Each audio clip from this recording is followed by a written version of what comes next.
Bonjour très chers internautes, c'est avec un réel plaisir comme toujours que nous allons aborder un nouveau numéro sur notre chaîne et je suis votre frère Renaud Boris Mota pour ceux qui viennent de rejoindre la chaîne pour la première fois. Nous allons dans notre numéro nous interroger comme nous avons dit que nous devons donner suite au sujet précédent lorsque nous avons parlé de quand devait se produire, quand devait s'accomplir la résurrection des morts. Puisque c'était un événement concomitant à l'enlèvement, nous avons compris que la résurrection devait arriver au dernier jour de l'alliance de Dieu avec Israël, c'est-à-dire la première alliance qui avait vieilli dans les années d'après la crucifixion et qui avait pris fin avec la destruction totale des infrastructures de l'alliance, du sacerdoce lévitique et qui avait permis qu'on puisse entrer pleinement dans le règne de la vie. Alors, aujourd'hui, nous allons dans ce numéro-ci nous interroger, donc la question de savoir qu'est-ce que la première mort et la première résurrection. C'est important que nous sachions de quoi il s'agit. Qu'est-ce que la première mort et la première résurrection? Alors, pour commencer, la résurrection est le retour à la vie ou l'entrée dans la vie. Et c'est la définition que nous allons soutenir avec les Écritures. La résurrection est le retour à la vie ou l'entrée dans la vie. Donc, lorsque on revient à la vie qui a été perdue, on est ressuscité. Lorsque on entre dans la vie qu'on n'avait pas, on est ressuscité. Qu'on n'avait plus, on est ressuscité. Donc, on ne peut pas parler de la résurrection sans parler de la mort. Voilà pourquoi nous voulons parler de la première mort et la première résurrection. Donc, pour commencer, la question de la mort pose un problème parmi nous, sachant que la question vient des Écritures. Je crois que nous devons sonder les Écritures pour saisir le sens de ces termes dans les versets de base qui nous préoccupent. Alors, on entend plusieurs définitions de la mort dans le monde. Du latin d'abord, si on rentre étymologiquement, on sait que le terme mort, le terme français mort, vient du latin mortus, donc qui signifie mort, paralysé, en parlant d'un membre qui a cessé d'être, aboli, sans force, faible, participe passé du verbe morior, morior en latin, qui donne mourir ou décéder, périr, perdre la vie, expirer, succomber, se consumer, cesser d'être, finir, être anéanti, être détruit, s'éteindre. Alors, comment décrire la mort? La mort est l'état irréversible d'un organisme biologique ayant cessé de vivre. Cet état se caractérise par une rupture définitive dans la cohérence des processus vitaux, nutrition, respiration, de l'organisme considéré. Ça, c'est la définition que nous avons de la mort. Lorsqu'on veut décrire la mort, ici, il s'agit de la mort biologique. Comme vous pouvez le constater, on parle d'un organisme biologique. Il a dit la mort est l'état irréversible d'un organisme biologique ayant cessé de vivre. Là, il s'agit de la mort biologique, ce qui n'a effectivement rien à voir avec la mort dont nous sommes en train de parler, ce que nous allons comprendre ensemble avec vous. Alors, lorsqu'on interroge Larousse nous dit que la mort, c'est la perte définitive par une entité vivante, donc organes, individus, tissus ou cellules, des propriétés caractéristiques de la vie, entraînant la destruction. Et en deuxième définition, il a dit, la mort est la cessation complète et définitive de la vie d'un être humain, d'un animal. Alors, ça, c'est ce que nous dit Larousse. Alors, notons que, pour commencer, l'homme est un être tripartite, comme nous le savons. Il est constitué d'un corps physique, qui est la partie matérielle qui lui permet d'interagir avec la nature et son environnement, au-dedans duquel se trouvent l'âme et l'esprit. Alors, là, ici, nous allons parler de la première et de la seconde mort. Au fait, la seconde mort, nous allons l'aborder prochainement. Nous sommes en train de parler d'abord de la première mort et la première résurrection. Lorsque tout commence en Éden, quand nous prenons l'homme, parce qu'il faut commencer l'histoire au commencement. Lorsque nous arrivons dans la Bible, dans Genèse chapitre 2, le verset 7, dans la Bible de Jérusalem, nous allons lire, il est écrit, « Alors Yahvé Dieu modéla l'homme avec la glaise du sol. Il insuffla dans ses narines une haleine de vie et l'homme devint un être vivant. Et dans la version Darby, nous lisons « Et l'Éternel Dieu forma l'homme de la poussière du sol et souffla dans ses narines une respiration de vie et l'homme devint une âme vivante. » Alors, j'aimerais qu'on souligne « âme vivante ». Alors, c'est l'homme devenu une âme vivante, c'est à l'homme devenu une âme vivante que Jéhovah Elohim va donner l'instruction suivante. Genèse 2, verset 17. Mais de l'arbre de la connaissance du bien et du mal, tu ne mangeras pas, car le jour où tu en mangeras, tu deviendras passible de mort. Ça, c'est dans la Bible de Jérusalem. Tu deviendras passible de mort. Or, devenir passible d'une chose, c'est encourir une sanction par la chose mentionnée. Devenir passible de mort, ça veut dire que la mort va être utilisée comme sanction pour soumettre le contrevenant ici, qui est l'homme, par rapport à l'ordre qui lui a été donné de la part d'Élohim. Alors, l'homme devenu une âme vivante ne devrait pas manger de l'arbre de la connaissance du bien et du mal, sous peine d'être passible de mort. Et devenir passible de mort, c'est être exposé à la mort. Or, Adam, nous le savons très bien, a mangé de l'arbre interdit. Il a donc transgressé l'ordre de Dieu. Il a donc transgressé la loi, ce qui est un péché, car le péché est défini comme étant la transgression de la loi. Dans 1 Jean chapitre 3, verset 4, il est écrit « Quiconque pêche transgresse la loi, et le péché est la transgression de la loi. » Alors donc, le péché est lui-même l'enfant de la convoitise. Parce que l'homme a convoité, possédé ce qu'il n'avait pas. Donc, l'arbre était précieux pour ouvrir l'intelligence. Donc, il y a eu la convoitise. Il a voulu avoir l'intelligence ouverte. Et à ce moment-là, l'homme a désobéi sous l'instigation de la femme. Et ce qui est arrivé est arrivé. Or, dans Jacques chapitre 1, le verset 14, il nous a dit « Mais chacun est tenté quand il est attiré et amorcé par sa propre convoitise. » Verset 15. « Puis, la convoitise, lorsqu'elle a conçu, enfante le péché. Et le péché étant consommé, produit la mort. » Voilà. Le péché étant consommé, produit la mort. Donc, qu'est-ce que la mort alors? La mort est le produit de la consommation du péché enfanté par la convoitise. Donc là, c'est important. Alors, de quel type de mort s'agit-il? Effectivement, parce que le péché étant consommé produit la mort. De quel type de mort s'agit-il? Évidemment. Alors, si vous évoquez qu'il s'agit de la mort biologique, vous vous trompez largement. Ici, la mort évoquée n'est pas la mort biologique. Pourquoi? Parce qu'en parlant de la mort, nous devons nous poser d'abord la question de savoir quelle est la première personne à mourir dans les récits de la parole dans la Bible. Quelle est la première personne à mourir? Alors, nous comprendrons effectivement de quel type de mort s'agissait-il et qu'est-ce que cela signifie réellement. Alors, si nous comprenons quelle fut la première personne à mourir, nous saurons exactement de quelle sorte de mort il était question.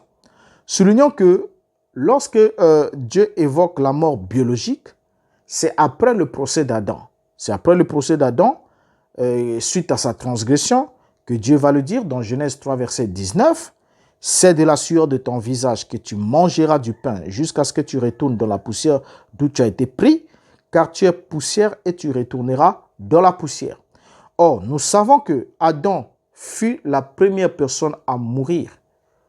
Et ça, nous sommes d'accord. Adam fut la première personne à mourir et non Abel. Mais pourtant, biologiquement, c'est Abel qui est mort, le premier. Or, Adam est celui à qui l'ordonnance a été donnée de ne pas manger de l'arbre sous peine de mort. Dans d'autres versions, comme Luc II, il est dit, « Car le jour que tu mangeras, tu mourras. Ce jour-là, tu mourras. » Or, la mort évoquée ici n'a rien à voir avec la mort biologique puisque c'est 930 ans plus tard que Adam a connu la mort biologique. Lui qui était déjà passible de mort, qui était en quelque sorte exposé à la mort, avait connu la mort biologique. Genèse chapitre 5, le verset 5, tous les jours d'Adam tous les jours qu'Adam vécut furent de 930 ans, puis il mourut. Or, si vous pensez qu'il s'agissait de la mort biologique, alors Adam n'est pas mort le même jour qu'il a mangé. Il n'est pas mort le même jour qu'il a mangé, car c'est Abel qui fut le premier à mourir d'une mort biologique. Abel fut le premier à connaître une mort biologique. Parce que si nous ne comprenons pas exactement qu'est-ce qui s'est passé au commencement et quelle est la promesse de Dieu, qu'est-ce que Dieu poursuit dans le plan de la rédemption, c'est évident que aujourd'hui, l'incrédulité est grandissante, de sorte que les gens s'égarent, se perdent, parce qu'ils ne savent pas. Lorsque Dieu parle de la mort et de la résurrection, du coup, on regarde la mort biologique, la résurrection, c'est alors le retour de la vie biologique, alors qu'il n'en est pas du tout question avec ce que les Écritures annoncent ici. Avançons. Dans Genèse chapitre 4, le verset 8, il est dit « Cependant, Caïn adressa la parole à son frère Abel. Mais comme ils étaient dans le champ, Caïn se jeta sur son frère Abel et les tua. » Vous voyez? Alors, qu'est-ce qui s'est passé? Dans Genèse chapitre 3, le verset 8, la Bible nous dit que lorsque Adam et Ève ont péché, cela a entraîné des conséquences. Leurs yeux s'ouvrirent et puis ils reconnurent qu'ils étaient nus. Ils prirent des feuilles de figuier, ils cousurent comme des ceintures et puis ils vont se cacher. Qu'est-ce que la Bible dit? Genèse 3, le verset 8. « Et ils ont entendu la voix du Seigneur, Dieu qui marchait dans le jardin, dans le cool, dans la fraîcheur de la journée. Et Adam et sa femme se sont cachés de la présence du Seigneur Dieu parmi les arbres du jardin. » Qu'est-ce que nous constatons ensemble avec vous? Nous avons souligné la présence de Dieu. Ils se sont cachés de la présence de Dieu. Or, les feuilles de figuier devraient cacher leur nudité et maintenant ce sont les arbres eux-mêmes qui devraient les cacher de Dieu. Donc, ils ont utilisé d'abord les feuilles de figuier, les feuilles de l'arbre pour cacher leur nudité l'un de l'autre parce qu'ils avaient honte l'un de l'autre de leur état de nudité. Ensuite, les arbres les ont servis de cachette. Ils se sont cachés de la présence de Dieu derrière les arbres. Or, se cacher de la présence de Dieu n'est nul autre que se soustraire de sa présence. Parce que, vous savez qu'on ne peut pas se cacher. Au fait, on ne peut pas se cacher de Dieu. Mais quand la Bible utilise le terme se cacher de la face ou de la présence de Dieu, ça veut dire qu'ils se sont soustraits de la présence de Dieu. Or, Adam et Ève se cachèrent de la présence de Dieu. Notons que Dieu est la source de la vie éternelle. Dieu est la source de la vie. Et le souffle de Dieu en Adam était la présence de Dieu dans ces derniers. Et la présence de Dieu en Adam procurait la vie à Adam. Là, il ne s'agit pas de la vie biologique, mais procurait la vie à Adam. Donc Adam vivait grâce à la présence de Dieu qui était en lui. Mais quand Adam pêche, Adam transgresse, Adam se cache loin de la présence de Dieu. Il se cache de la présence de Dieu. Il se soustrait volontairement de la présence de Dieu. Et ça, c'est un élément très important à souligner. Or, la présence de Dieu est très importante dans quel cadre? Parce que c'est la source de la vie, comme dit le psaume 16, le verset 11, nous dit « Tu me fais connaître le sentier de la vie. Il y a abondante joie dans ta présence, un bonheur éternel à ta droite. » Donc, il y a de l'abondance, la vie, le sentier de la vie, l'abondance de la joie, tout cela se trouve dans la présence de Dieu. Vous voyez? Or, la vie est attachée à la présence de Dieu, comme on vient de le lire ici dans le psaume. La présence de Dieu apporte alors la vie éternelle à l'homme.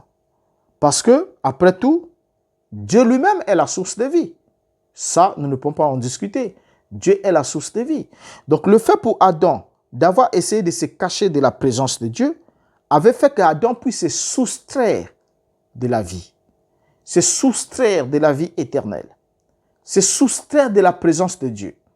Et du coup, cette séparation d'Adam avec Dieu, donc de sa présence, est ce que la Bible appelle la mort. Donc, l'absence de la présence de Dieu dans l'homme. Voyez? Alors, vous allez comprendre, quand nous avançons progressivement, on va comprendre ensemble. Nous pouvons estimer que Adam était créé avec la présence de Dieu en lui. On doit le souligner parce qu'à un certain moment, on est très embrouillé sur cette question-là. Adam était créé avec la présence de Dieu en lui. Pourquoi est-ce que nous le disons? Parce que Yeshua, qui est appelé aussi le dernier Adam, avait un corps mortel biologique et dans lequel Dieu résidait et habitait. Donc Dieu était en Christ, dit la Bible, réconciliant le monde avec lui-même.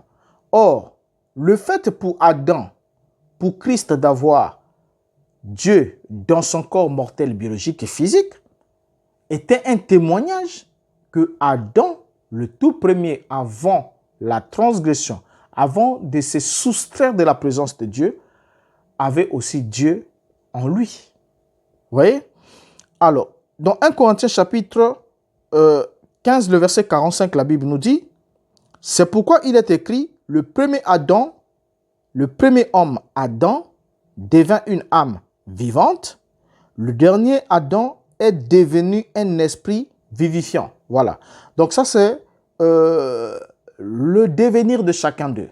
Le premier Adam, dans le processus de sa création, la phase culminante de sa création, c'était de devenir une âme vivante.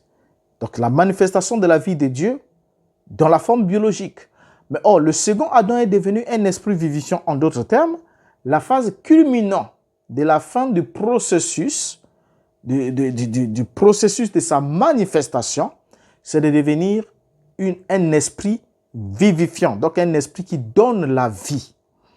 Or, le Père habitait en Yeshua et qu'il fit qu'il y ait la vie en lui. Or, Yeshua avait la vie en lui, il avait la vie éternelle en lui pendant que Dieu habitait en lui. Donc, la présence de Dieu en Yeshua HaMashiach faisait que ce dernier puisse détenir la vie. Vous voyez? Puisse détenir la vie, puisse avoir la vie au-dedans de lui. Alors, c'était la même chose alors pour Adam aussi, parce que Yeshua est le nouveau Adam. Et d'abord, tous les deux, Yeshua comme Adam, sont désignés par la Bible comme étant des fils de Dieu. Donc, le même statut qu'avait le premier Adam avant la chute, c'est le même statut qu'avait le second Adam.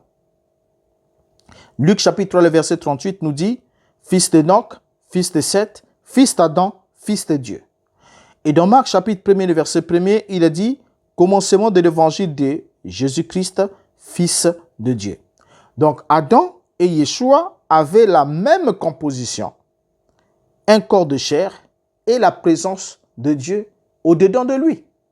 C'est le même schéma, n'est-ce pas? Un corps de chair et la présence de Dieu en soi.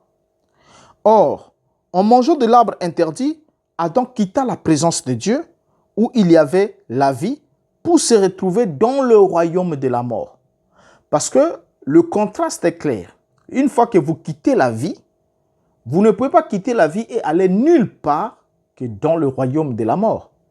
Parce qu'en quittant la présence de Dieu, Adam se soustrait à la vie, Adam se soumet ou Adam entre, Adam se livre dans le royaume de la mort.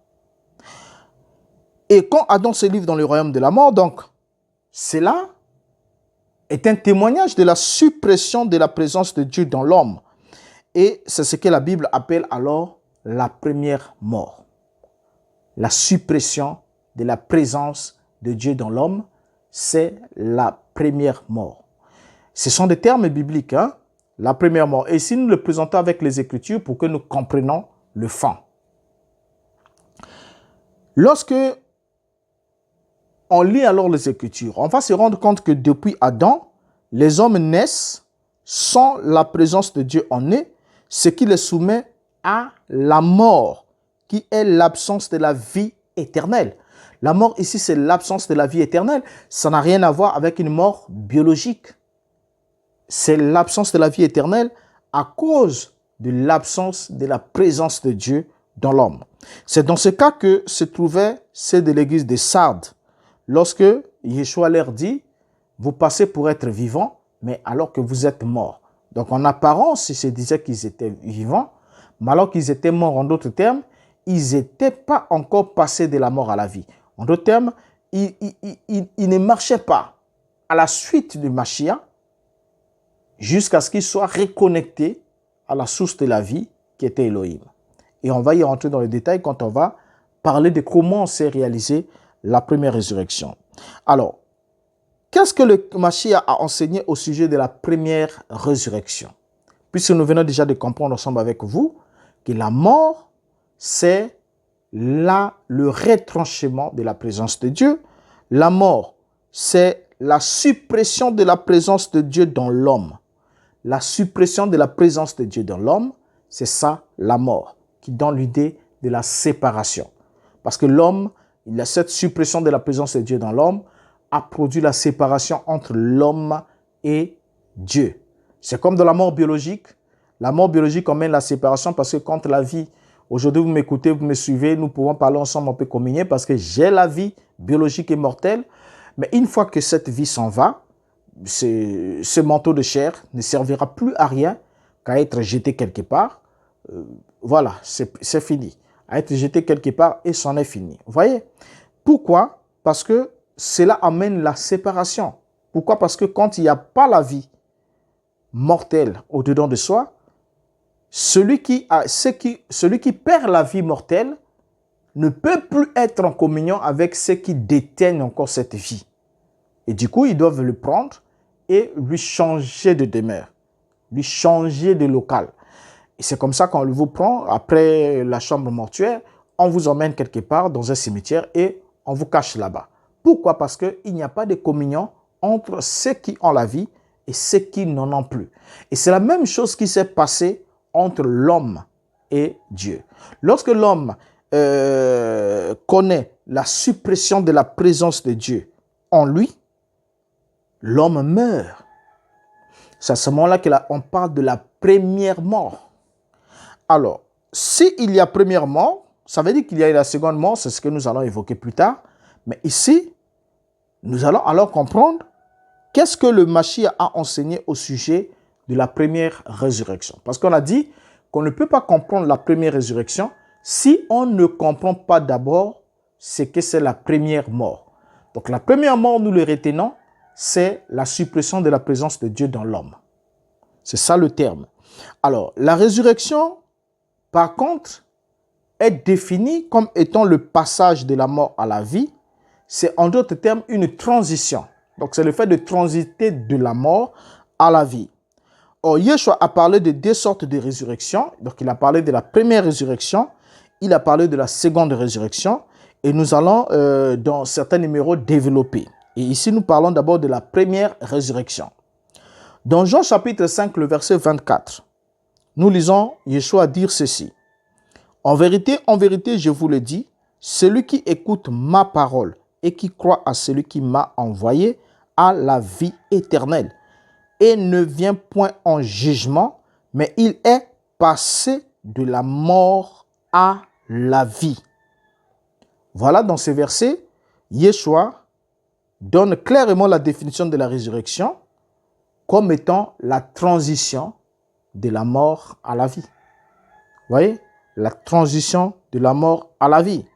Or, dans le verset 24 qu'on vient de lire ici, Yeshua est clair, il dit que celui qui écoute sa voix et qui croit à celui qui l'a envoyé, donc les deux conditions sont là, écouter sa voix et croire à celui qui l'a envoyé, faisait que la personne puisse avoir, pas aura, mais a la vie. A la vie. Quelle vie? La vie éternelle. Vous voyez? Et il précise qu'il ne vient point en jugement, mais il est passé de la mort à la vie. Donc, il reçoit la vie éternelle parce qu'il reçoit la présence de Dieu dans sa vie. Parce qu'il reçoit la présence de Dieu dans sa vie, en ce moment-là, il reçoit la vie éternelle.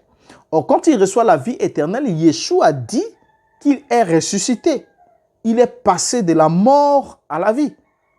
Mais bien que marchant, vivant sur le deux pieds, c'est là où vous comprenez que la mort évoquée ici, quand la Bible parle de la première mort, la Bible ne fait pas allusion à la mort biologique. Parce que cet homme-là, qui écoute les paroles de Yeshua et qui croit à celui qui a envoyé Yeshua, reçoit la vie éternelle qui le permet de passer de la mort à la vie. Donc, qui le permet de passer de la suppression de la présence de Dieu à la présence de Dieu, qui est source de la vie éternelle. Vous voyez? Alors, ça c'est important. La première mort est le revers de la première résurrection. Donc, si on comprend ce qui s'est passé à la première mort, on comprendra effectivement ce qui doit se passer à la première résurrection. Parce que l'un est le revers de l'autre. Vous voyez? C'est le revers de l'autre. Alors, c'est la suppression de la présence de Dieu dans l'homme, qui est la mort, et la première résurrection est la restauration de cette présence dans l'homme. Ce n'est que ça. La première résurrection est la restauration de cette présence dans l'homme. Donc, la première résurrection est en quelque sorte la solution du problème créé par Adam, celui de se cacher loin de la présence de Dieu, derrière les arbres du jardin. De prendre une couverture, se cacher loin de la présence. Or, la première résurrection ramène l'homme dans la présence de Dieu, ramène Dieu dans l'homme. La présence de Dieu revient dans l'homme. Et c'est ça que le Yeshua dit, il est passé de la mort à la vie, parce qu'il a quoi? La vie éternelle. Vous voyez? Or, Adam avait rejeté la présence de Dieu et il en était sorti. Et ce qui a fait qu'il soit mort. Alors, cette résurrection a lieu quand la personne est encore dans son corps mortel, puisqu'elle se produit pendant que la personne devient un croyant ou bien une croyante. C'est à ce moment-là que cette résurrection se produit. Donc, ça veut dire que la personne est encore biologiquement vivante, entend la parole et croit. Les morts n'entendent pas pour croire physiquement. Vous voyez, il entend et il croit. Il reçoit la vie éternelle. Cela le fait passer de la mort à la vie. Donc, cela le fait passer de l'absence, donc de l'absence de Dieu à la présence de Dieu. Donc, il est en quelque sorte restauré à la présence de Dieu. La présence de Dieu est restaurée dans l'homme. Et ça, c'est important. Déjà, si on comprend là, déjà, ça ouvre beaucoup de choses pour que nous comprenions ce qui va se passer dans le futur, dans la suite des temps. Alors, cette résurrection a lieu quand la personne est encore dans son corps mortel, puisque cette résurrection s'est produite quand la personne devient croyante. Or, la vie vers laquelle il transite est la vie éternelle, c'est-à-dire, c'est la première sorte de résurrection. C'est la vie éternelle. Vous transitez vers la vie éternelle. Et lorsqu'on transite vers la vie éternelle, on est ressuscité. Parce qu'on reçoit la vie qui a été perdue. Or, cette vie perdue par Adam, c'est la vie éternelle. Lorsque cette vie est retrouvée, alors cela amène la résurrection. Vous allez voir que quand on va prendre certains versets de la Bible, on va voir même la parabole de la drachme retrouvée. Vous allez voir que cette femme qui a perdu la drachme pendant que son mari était en voyage, et lorsqu'elle a balayé, elle a allumé la lumière, elle a balayé toute sa maison, et quand elle a retrouvé sa drachme, elle est sortie à l'extérieur. Elle a appelé tous ses amis, elle a dit, venez, on va célébrer parce que j'avais perdu la drachme, je viens de la retrouver. Donc, lorsqu'il y a ce qui a été perdu et retrouvé, cela produit la joie. Or, cette joie, on ne l'a que dans la présence. Et cela amène la présence. Et cette présence-là amène la vie. C'est important de saisir.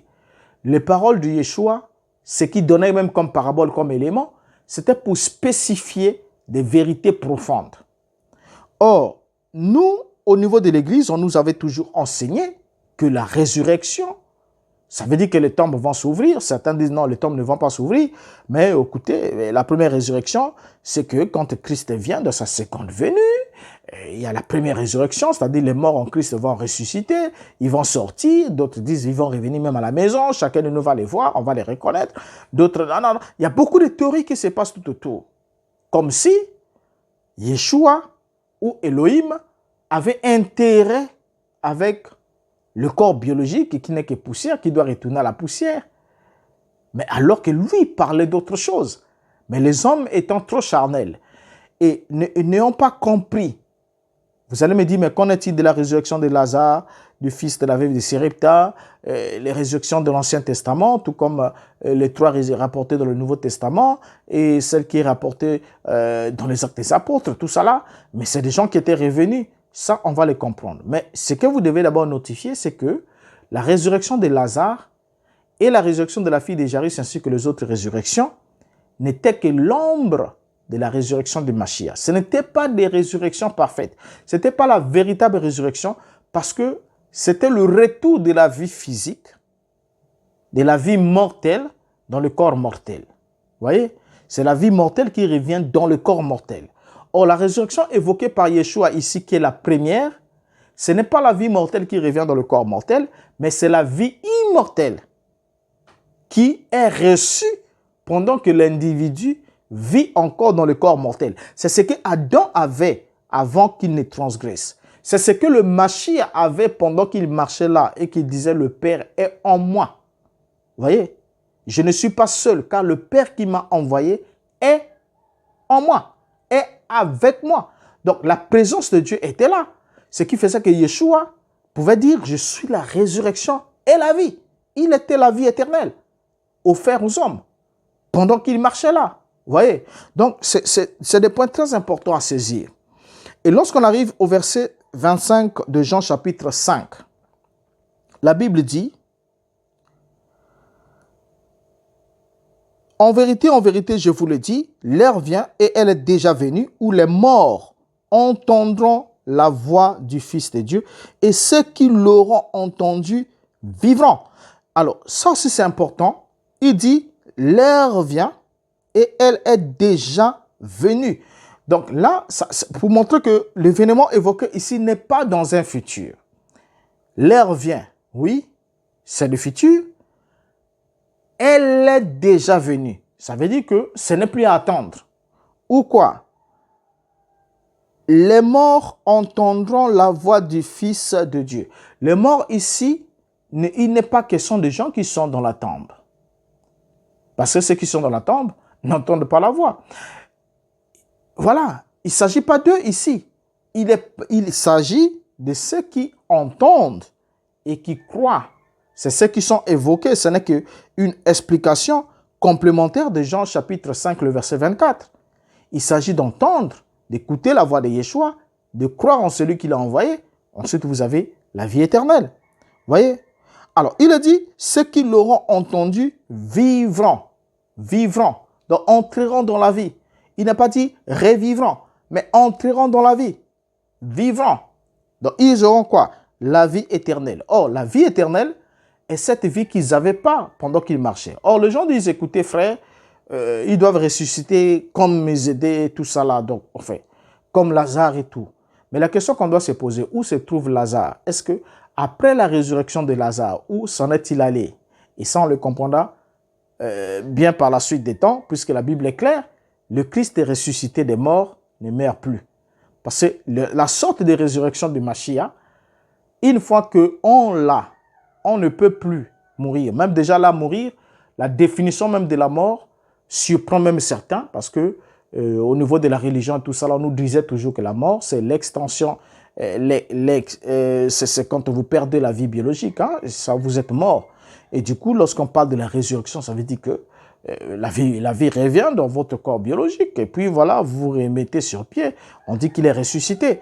Or ça, ce sont des ombres qui n'ont rien à voir avec la réalité. Absolument rien à voir avec la réalité que Yeshua voulait donner comme enseignement. Voyez? Or, ceux qui écoutent ici sont désignés par les morts. Voyez? Quand Yeshua dit où les morts entendront la voix du Fils de Dieu et ceux qui l'auront entendu vivants. Ceux qui l'auront entendu vivants. C'est une condition. Hein? Ils entendent, Mais il y a ceux qui entendront, il y a ceux qui n'entendront pas. Or, entendre signifie comprendre. Vous voyez, comprendre. Et c'est la compréhension qui produit la conviction. Une fois que vous avez vraiment compris, cela produit en vous la conviction et vous devenez un avec ce que vous avez accepté. Vous voyez? Alors, dans Apocalypse chapitre 3, le verset 1er, il est écrit, « Écrit à l'ange de l'église de Sardes, voici ce que dit celui qui a le Saint-Esprit le Saint-Esprit de Dieu et les 7 étoiles. Je connais tes œuvres. Je sais que tu passes pour être vivant et tu es mort. » Ici, Yeshua parle.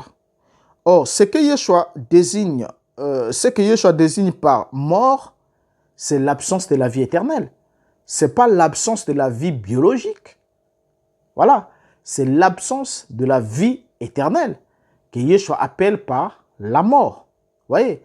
Donc, si la mort est l'absence de la vie éternelle, la résurrection des morts, c'est la restauration ou la présence de la vie éternelle. Et ça, c'est important. Or, les morts sont effectivement ceux qui n'ont pas la vie éternelle. Donc, quand quelqu'un n'a pas la vie éternelle, c'est une personne morte, privée de la présence d'Élohim.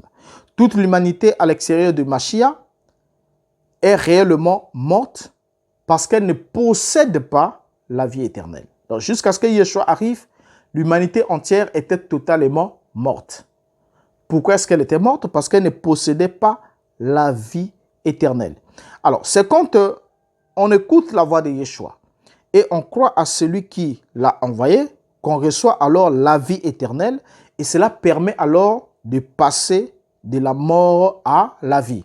Donc, la résurrection ici ne concerne pas la vie biologique, mais elle concerne la vie éternelle qui est la vie de l'esprit.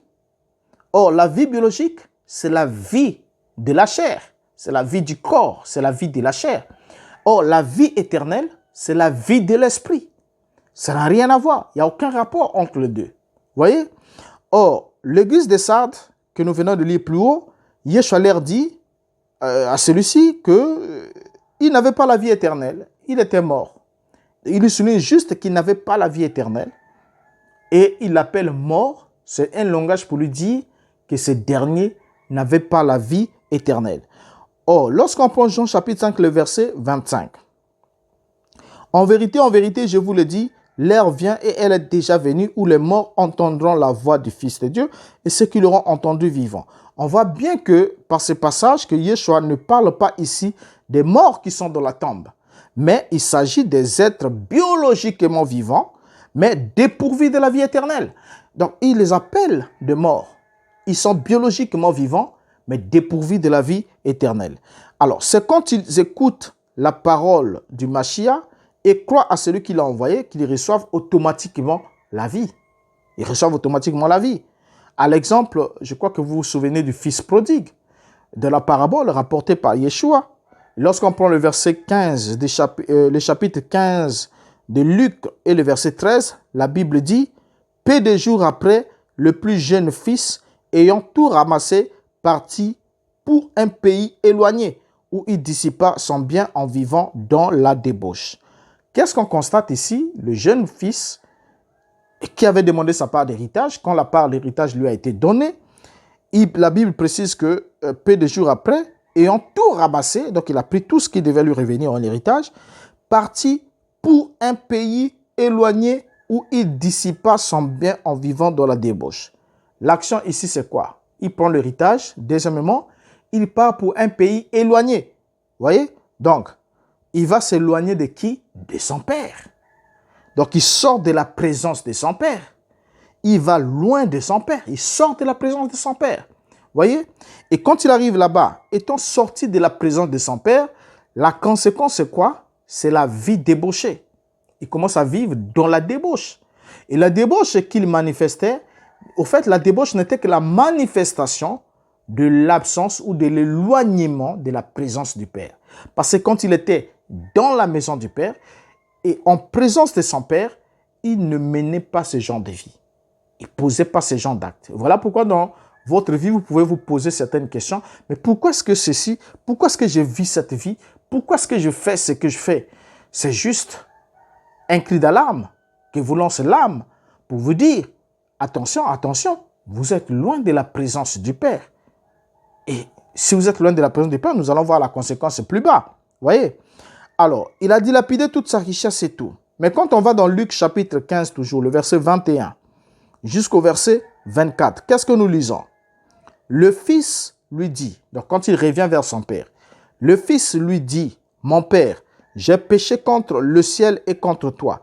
Je ne suis plus digne d'être appelé ton fils. Verset 22. Mais le père dit au serviteur, apportez vite la plus belle robe et l'en revêtez. Mettez-lui un anneau au doigt et des souliers aux pieds. Amenez le veau gras et tuez-les, mangeons et réjouissons-nous. Oh là là, j'aime ça. Il y a la réjouissance dans la présence. Et le verset 24 dit, car mon fils que voici était mort et il est revenu à la vie. Il était perdu et il est retrouvé. Et il commençait à se réjouir. Or, j'aime ça, n'est-ce pas? Ici, c'est Yeshua qui parle. Donc, il nous montre d'abord le fait que le fils s'est éloigné de la présence de son père. Ensuite, il a vécu la vie qu'il a vécue. Et étant en difficulté, étant dans le besoin, il revient vers son père. Mais quand il revient, qu'est-ce que le père dit? Le père dit que mon fils que voici était comment? Mort. Oui, il était mort, mais pourtant il était vivant. Il n'y a pas eu de funérailles. On n'a pas organisé de funérailles pour lui, il n'y a pas eu des obsèques. Et il n'est pas allé à la tombe. Il n'a pas subi une mort biologique. Mais il était mort. Comment était-il mort? Il était mort lorsqu'il est sorti de la présence de son père.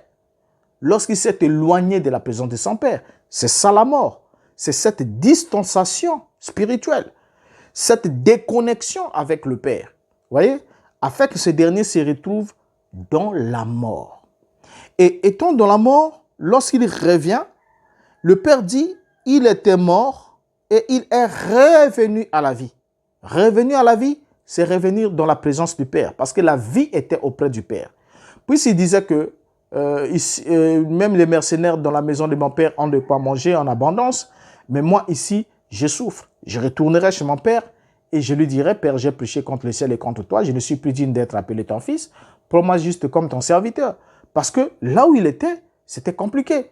Et même pour manger la nourriture même des cochons, des porcs, on ne lui en donnait pas. C'était compliqué pour lui. Voyez? Donc, la résurrection du fils prodigue, c'était son retour vers le Père. Le retour dans la présence du Père, c'était cela, la résurrection. N'est-ce pas? Et le Père continue, il était comment? Perdu et il est comment? Retrouvé.